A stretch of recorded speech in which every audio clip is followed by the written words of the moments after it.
Chers amis, chers frères et sœurs, quel plaisir de vous retrouver pour cette étude hebdomadaire. Je dois dire que le titre d'aujourd'hui est particulièrement attrayant. On recherche les choses d'un monde meilleur.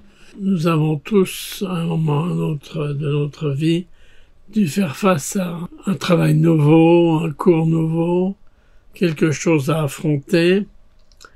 Et aujourd'hui, on a beaucoup de possibilités d'aller se renseigner pour avoir davantage d'informations, pour nous donner un peu plus d'aide dans ce que nous avons accompli.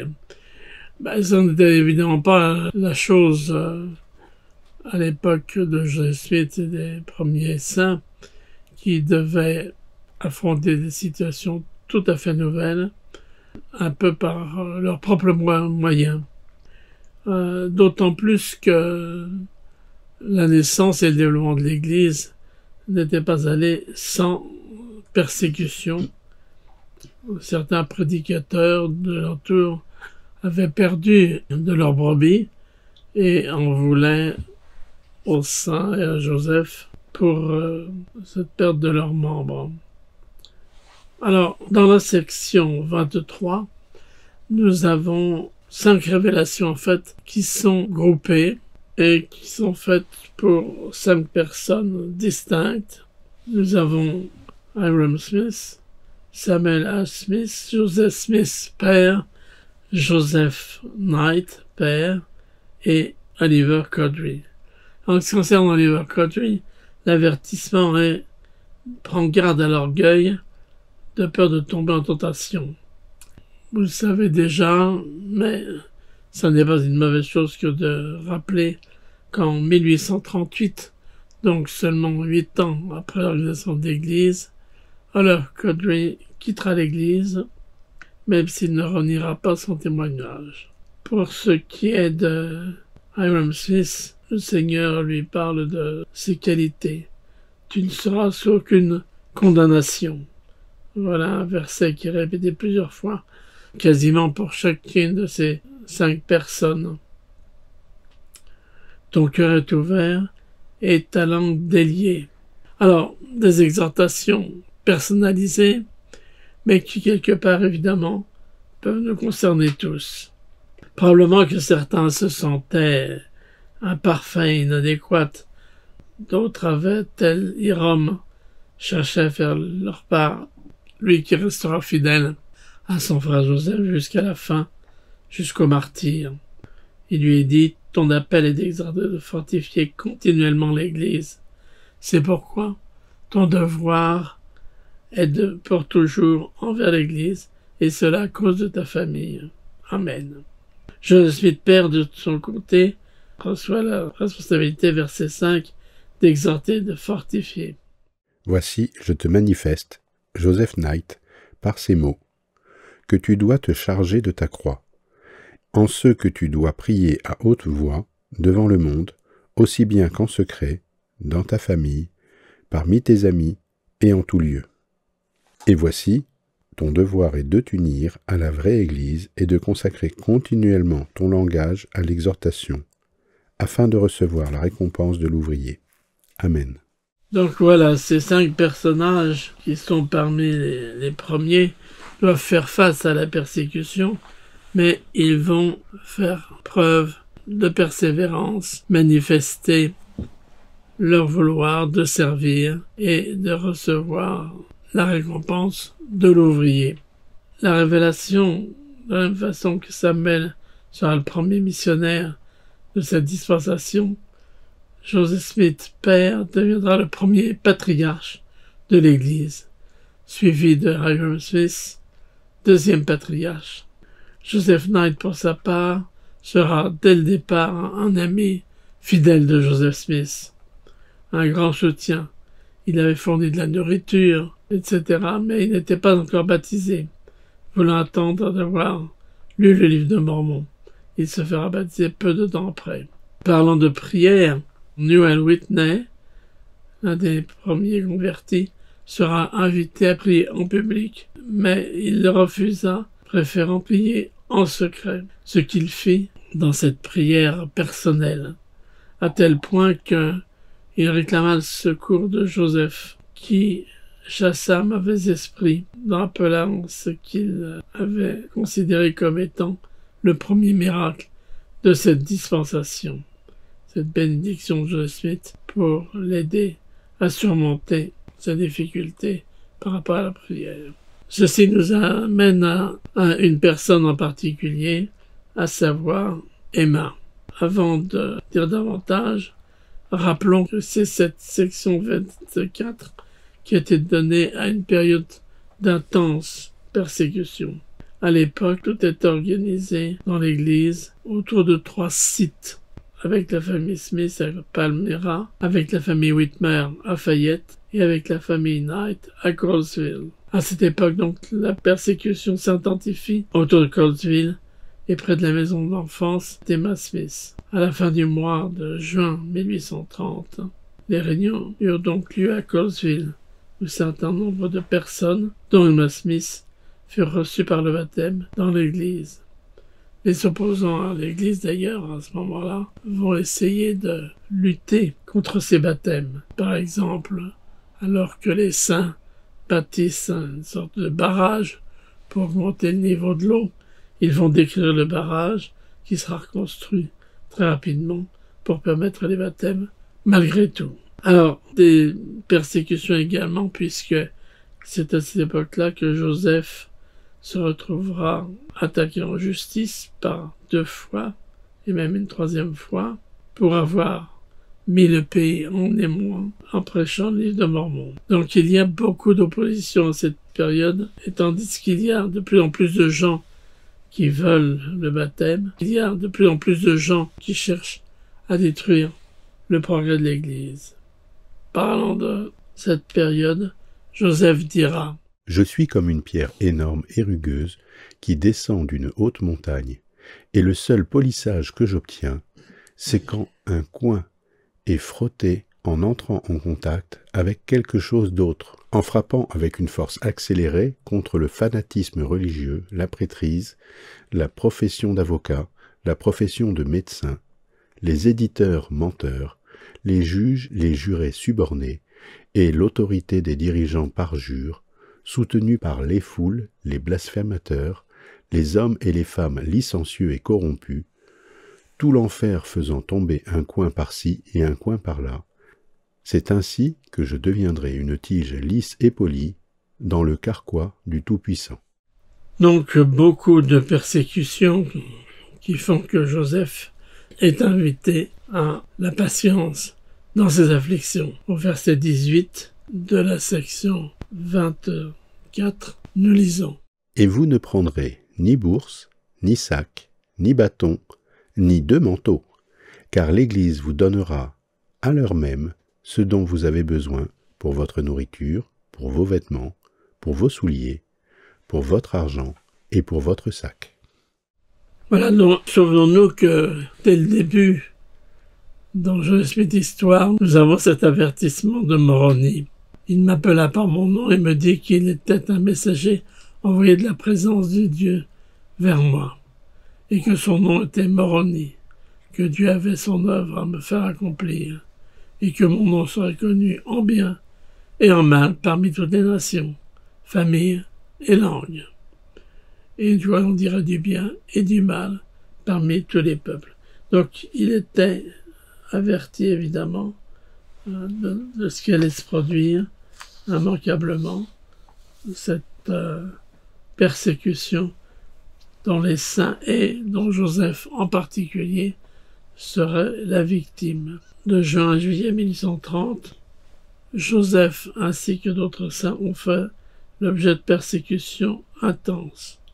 Et pendant cette période difficile, Joseph Smith et Oliver Cowdery ont été fortifiés par le Seigneur. Il leur a donné des instructions concernant leurs responsabilités par le biais de la révélation contenue dans la section 24 des Doctrines d'Alliance. Le Seigneur a aussi d'ailleurs donné pour la pratique du consentement commun dans l'Église des directives précises qui se trouvent dans Doctrines d'Alliance 26 que vous avez pu lire.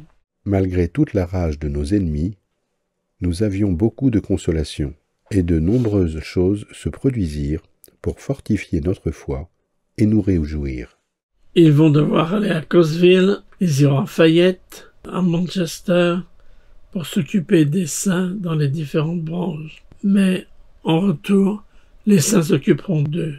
C'est-à-dire qu'on a une sorte d'organisation où, tandis que Joseph et Oliver vont s'occuper du bien-être temporel des saints, les saints vont être amenés à s'occuper du bien-être temporel de Joseph et d'Emma. Dans l'ouverture de cette section, nous lisons les choses suivantes. Car tu consacreras tout ton service à Sion, et tu auras de la force pour cela. Sois patient dans tes afflictions, car tu en auras beaucoup, et endure-les, car voici, je suis avec toi jusqu'à la fin de tes jours. Tu n'auras pas de force pour les travaux temporels, car ce n'est pas là ton appel. Occupe-toi de ton appel, et tu auras de quoi magnifier ton ministère et expliquer toutes les Écritures, et continue à imposer les mains et à confirmer les membres de l'Église. Et en effet, à cette époque-là, dans la section 26, nous avons ces versets 1 et 2 qui nous expliquent la responsabilité des saints. Vous devrez passer leur temps à étudier les Écritures, à prêcher, à affermir l'Église de Colesville, à accomplir vos travaux de la terre. Et tout se fera par le consentement commun dans l'Église, par beaucoup de prières et de foi, car vous recevrez tout par la foi. Amen. Alors revenons justement à l'appel d'Emma Smith, et je passerai tout de suite la parole à Valérie, qui, elle aussi dame élue, va pouvoir nous expliquer le rôle d'Emma Smith. Bonjour à tous, bonjour Christian. Nous allons maintenant aborder la magnifique section 25 des Doctrines et Alliances adressée à Emma. Emma est alors âgée de 26 ans seulement. Elle est dans une situation difficile.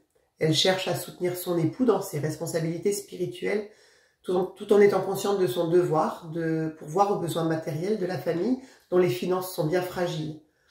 Elle s'est certainement inquiétée de savoir comment ils allaient gagner leur vie, de savoir si elle devrait le suivre ou non dans tous ses déplacements, quelle était sa place, son rôle dans tout cela. Par la section 24, elle a compris que son mari veillerait sur le bien-être des membres de l'Église et que les saints devaient pourvoir au bien-être matériel de Joseph et de sa famille. Mais malgré tout, j'imagine que cela n'a pas dû être facile d'effacer toutes ces inquiétudes.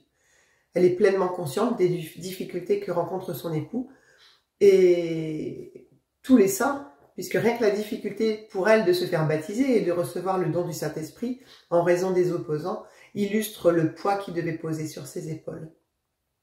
Donc c'est là qu'intervient la section 25. En juillet 1830, dans ce contexte de persécution et d'interrogation, le prophète reçoit cette révélation pour son épouse. Cette section nous enseigne que dès les débuts de l'Église, les femmes auront un rôle à jouer, rôle qui se développera dans les années.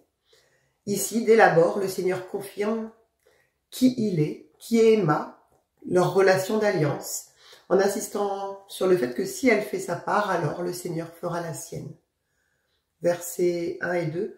« Écoute la voix du Seigneur ton Dieu, tandis que je te parle, Emma Smith, ma fille, car en vérité je te le dis, tous ceux qui reçoivent mon évangile sont des fils et des filles dans mon royaume. Je te donne une révélation concernant ma volonté. Si tu es fidèle et marches dans les sentiers de la vertu devant moi, je protégerai ta vie et tu recevras un héritage en Sion. Voici, tes péchés te sont pardonnés et tu es une dame élue que j'ai appelée. » Ce sont des expressions fils et filles dans mon royaume, dame élue que nous connaissons et qui sont particulièrement belles. Cette section est devenue une section de référence, en particulier pour les femmes.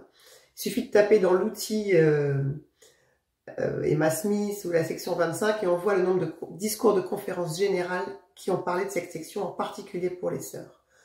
Gordon B. Hinckley a expliqué « Pour autant que je le sache, c'est la seule révélation donnée à une femme, et le Seigneur conclut en disant « C'est là ma voix à tous ». Ainsi, le conseil donné par le Seigneur à cette occasion est valable pour chacune d'entre vous. Le président Nelson, plus récemment, dans la conférence d'octobre 2019, a invité les sœurs à étudier à l'aide de la prière cette section et à rechercher l'inspiration afin de mieux comprendre comment accéder au pouvoir de Dieu. Au verset 4, le Seigneur dit à Emma d'avoir confiance en lui et en son œuvre. Il lui dit « Ne murmure pas à cause des choses que tu n'as pas vues, car elles vous sont cachées à toi et au monde, ce que je juge sage pour un moment futur. » Et ce conseil d'avoir confiance, même si l'on ne comprend pas tout, est valable pour chacun d'entre nous.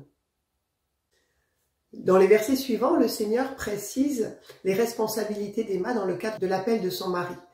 Et c'est dans cette relation entre Emma et Joseph, entre les frères et les sœurs, les hommes et les femmes, que nos responsabilités se précisent.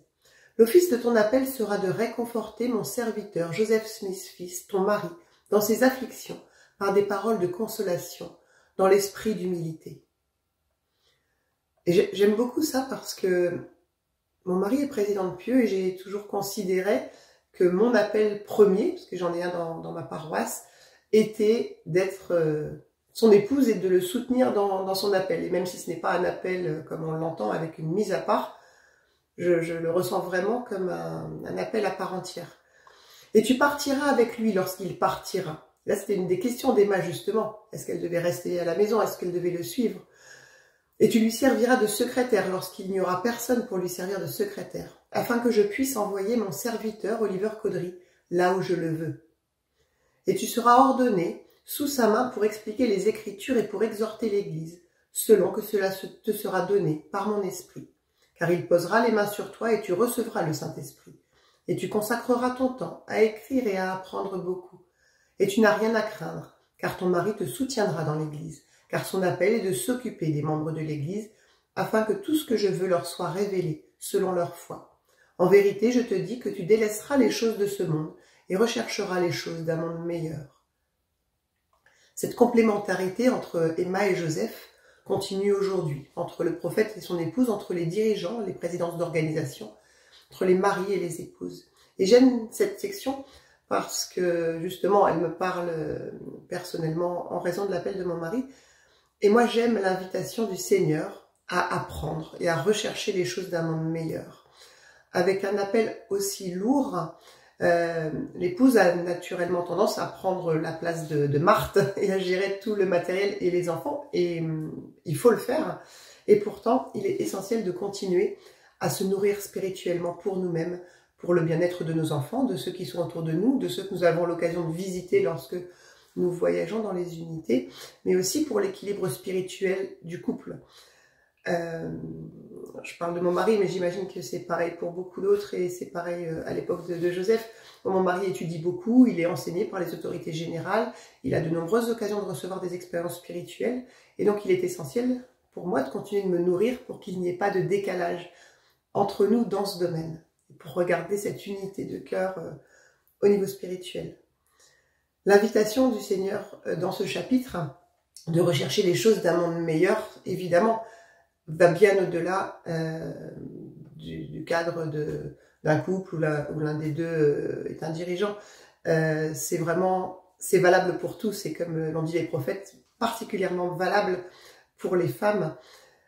Et au verset 13, il dit « Élève ton cœur et réjouis-toi, et attache-toi aux alliances que tu as faites. » Cela s'adresse vraiment à chacun d'entre nous. Je disais spécifiquement aux femmes parce que les femmes ont tendance à s'occuper beaucoup des choses de la famille et des choses de l'ordre de la gestion familiale. Et il faut vouloir prendre ce temps pour se nourrir spirituellement et regarder vers un monde meilleur, pour avoir une perspective et lever le nez de tout ce que nous avons à faire ici-bas, et pour nous rapprocher du Seigneur et nous attacher à nos alliances en toutes circonstances. Et c'est valable effectivement, quelles que soient les situations particulières et familiales.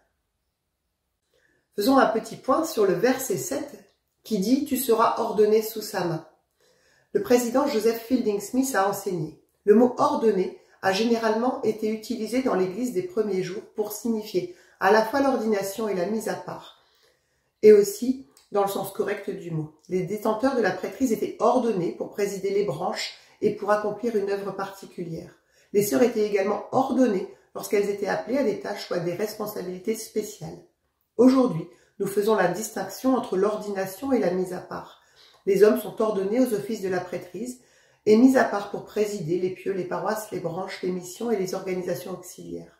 Les sœurs sont mises à part et non pas ordonnées en tant que présidentes des organisations auxiliaires, en tant que missionnaires, etc. Qu'Emma ait été ordonnée pour expliquer les Écritures ne signifie pas que la prêtrise lui avait été conférée, mais qu'elle avait été mise à part pour cet appel, qui trouva sa réalisation dans la société de secours de l'Église.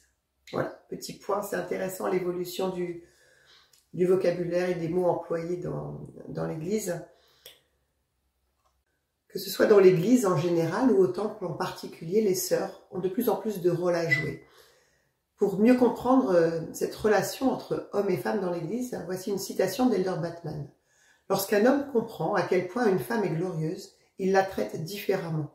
Lorsqu'une femme comprend qu'un homme porte en lui les germes de la divinité, elle l'honore non seulement pour ce qu'il est, mais aussi pour ce qu'il peut devenir.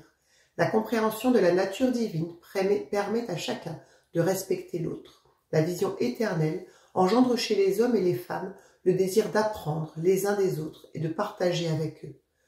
Les hommes et les femmes sont créés pour se compléter. Ils se complètent l'un l'autre. Paul a dit aux Corinthiens, « L'homme n'est pas sans la femme et la femme n'est pas sans l'homme dans le Seigneur. » Les hommes et les femmes se complètent non seulement physiquement, mais aussi émotionnellement et spirituellement. L'apôtre Paul a enseigné que le mari incroyant est sanctifié par la femme et la femme incroyante est sanctifiée par le mari, et que c'est par eux deux que les enfants sont sanctifiés. Les hommes et les femmes ont des forces et des faiblesses différentes, et le mariage est une relation synergique dans laquelle la croissance spirituelle est renforcée par les différences. J'aime bien l'emploi du mot synergie qui implique à la fois une relation harmonieuse, mais également une idée d'énergie et de puissance, qui signifie que le résultat final est davantage que la somme des deux parties. À deux, l'homme et la femme peuvent faire davantage que ce que leur capacité propre devrait leur permettre normalement. Et justement, dans la section 27, qui est consacrée à Emma Smith, nous avons des versets très importants. Versets 11 et 12 nous expliquent. « Et il te sera également donné, et c'est là une chose qui m'est agréable, de faire, selon l'inspiration qui te sera accordée, un recueil de cantiques sacrés pour l'usage de mon Église. Car mon âme met ses délices dans le chant du cœur.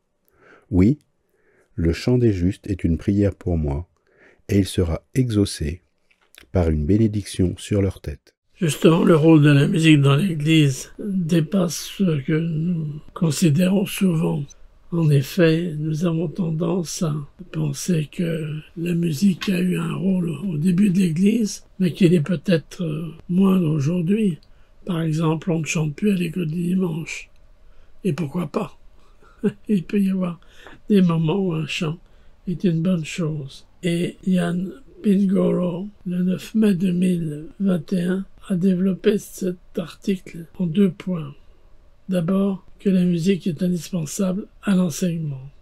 Nous pouvons penser que les exposés et les discussions sont les principaux moyens de transmettre les messages de l'Évangile à la maison et à l'Église.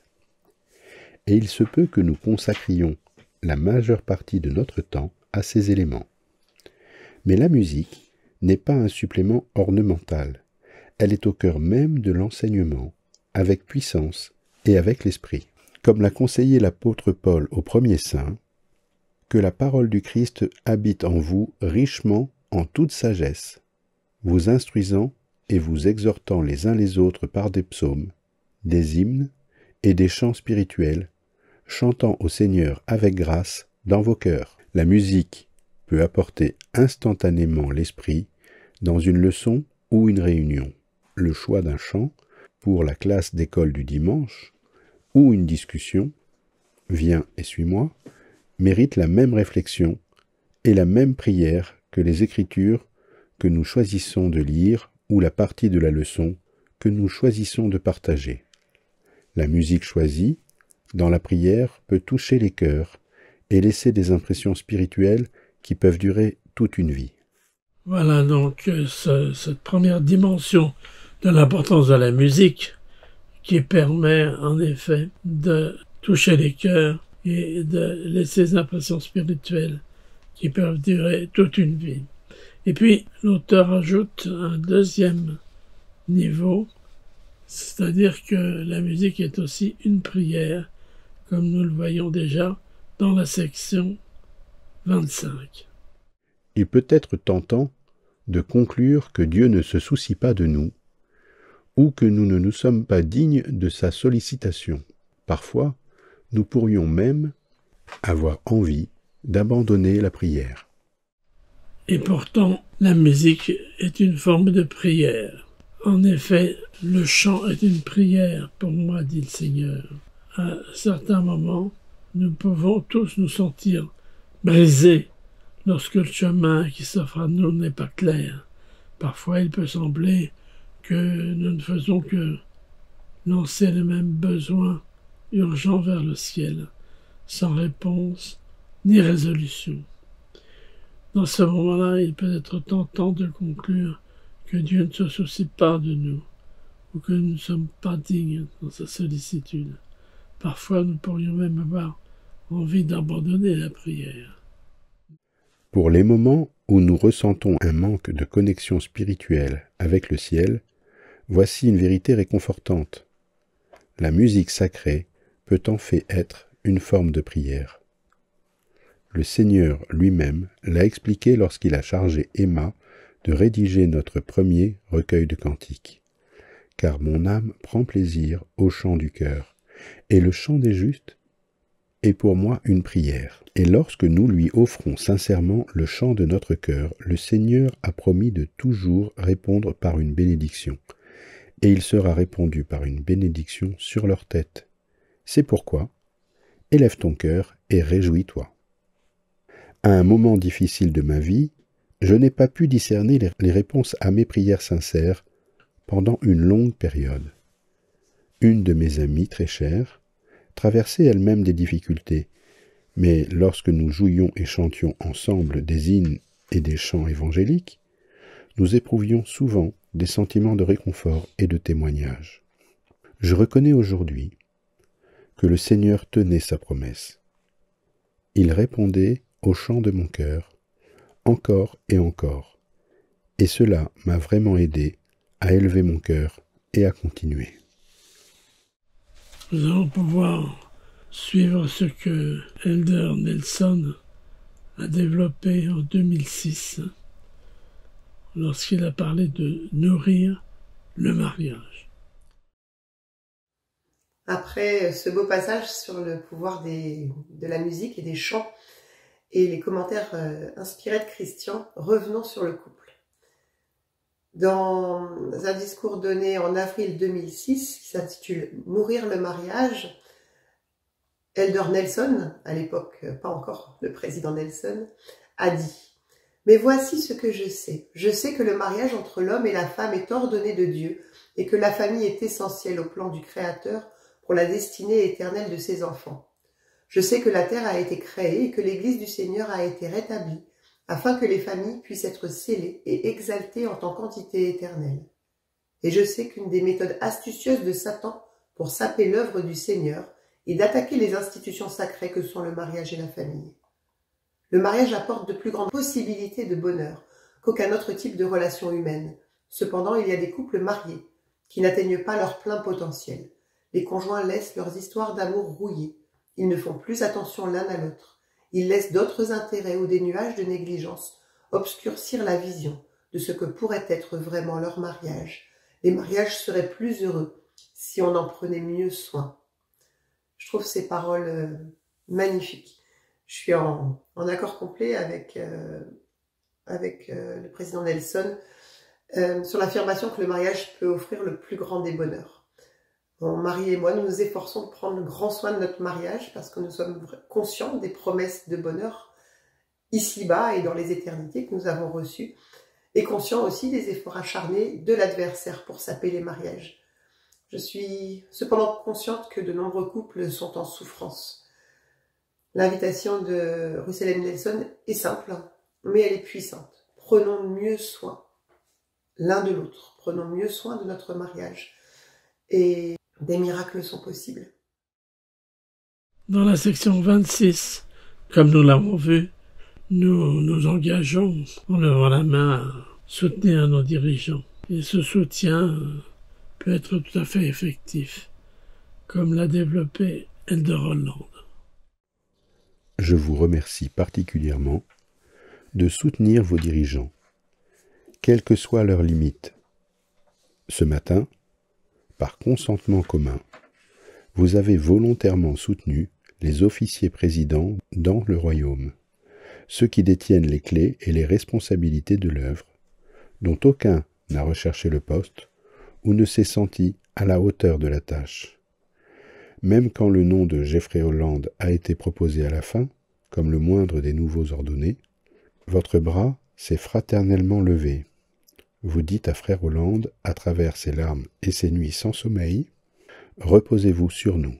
Reposez-vous sur nous à Oamaha, en Ontario, et à Osaka, où nous ne vous avons jamais vu, et où nous savons à peine qui vous êtes. Mais vous êtes un des frères, donc vous n'êtes plus étrangers, ni gens du dehors, mais vous êtes concitoyens des saints, gens de la maison de Dieu. On priera pour vous dans notre famille, et vous aurez une place dans notre cœur. Notre force sera votre force. Notre foi édifiera votre foi. Votre œuvre sera notre œuvre. » Ainsi, on peut se demander la façon dont nous allons pouvoir, nous, soutenir nos dirigeants, ceux qui sont proches de nous, comme notre évêque, ceux qui sont plus éloignés, comme le président de l'Église, mais qui font tout pour nous aider à trouver les réponses à nos prières. Car nous savons que ces frères, au-delà de leurs imperfections, cherchent notre bonheur et nous aider dans ces moments plus difficiles. C'est ce témoignage que je peux porter. Au nom de Jésus-Christ. Amen.